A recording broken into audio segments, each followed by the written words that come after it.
গাজওয়াতুল হিন্দ হচ্ছে ইসলামের সর্বশেষ নবী হজরত মুহাম্মদ সাল্লাল্লাহু আলাইহি সাল্লামের একটি ভবিষ্যৎবাণী, যেখানে উল্লেখ আছে ভারতীয় উপমহাদেশে মুসলিম ও অমুসলিমদের মধ্যে একটি যুদ্ধ সংগঠিত হবে, যার মধ্যে মুসলমানদের বিজয় ঘটবে।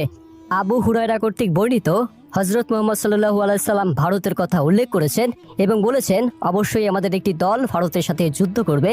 আল্লাহ সেই যোদ্ধাদের সফলতা দান করবেন, আর তারা রাজাদের শিকল বেড়ে দিয়ে টেনে আনবে এবং আল্লাহ সেই যোদ্ধাদের ক্ষমা করে দিবেন এই বরকতময় যুদ্ধের দরুন, এবং সে মুসলিমরা ফিরে আসবে, তারা ঈসা ইবনে মরিয়মকে সিরিয়ায় পাবে।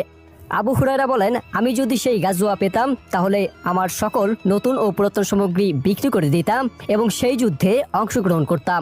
যখন আল্লাহ আমাদের সফলতা দান করতেন এবং আমরা ফিরতাম, তখন আমি একজন মুক্ত আবু হুরায়রা হতাম, যে কিনা সিরিয়ায় হজরত ঈসাকে পাবার গর্ব নিয়ে ফিরত। ইসলামিক বিশ্লেষকরা মনে করেন, গাজওয়াতুল হিন্দের প্রকৃত সময় এবং অবস্থা সম্পর্কে একমাত্র মহান আল্লাহ তাআলাই ভালো জানেন। আমরা কেবল হাদিসের আলোকে এবং বর্তমান প্রেক্ষাপট অনুযায়ী ঘটনা সম্পর্কে নিজেদের সচেতন এবং প্রস্তুত করতে পারি। সার্বিক বিচারে আমাদের কাছে মনে হচ্ছে এ যুদ্ধ খুবই সন্নিকটে, কেননা এ যুদ্ধের সাথে ইমাম মাহদী ও ঈসা আলাইহিস সালামের সম্পর্ক রয়েছে। বর্তমান বৈশ্বিক পরিস্থিতি সম্পর্কে যারা ওয়াকিবহল, তারা ভালো করেই জানেন যে বর্তমান তাগুতি শক্তিগুলো তাদের আসন্ন মহাযুদ্ধের জন্য কি পরিমাণ প্রস্তুতি গ্রহণ করছে, অথচ আমরা মুসলিমরাই একমাত্র জাতি যারা কিনা আজও এ সম্পর্কে গাফিল এবং চরম উদাসীন। কোথায় ঘটবে গাজওয়াতুল হিন্দ? আল হিন্দ দ্বারা ভৌগোলিকভাবে দুটি স্থানকে নির্দেশ করে। এক, হিন্দ বলে কখনো ইরাকের বজ্রনগরীকেও বোঝানো হয়। দুই, ভারতীয় উপমহাদেশ, যা ভারত, পাকিস্তান, বাংলাদেশ, নেপাল, ভুটান ও শ্রীলঙ্কা নিয়ে গঠিত।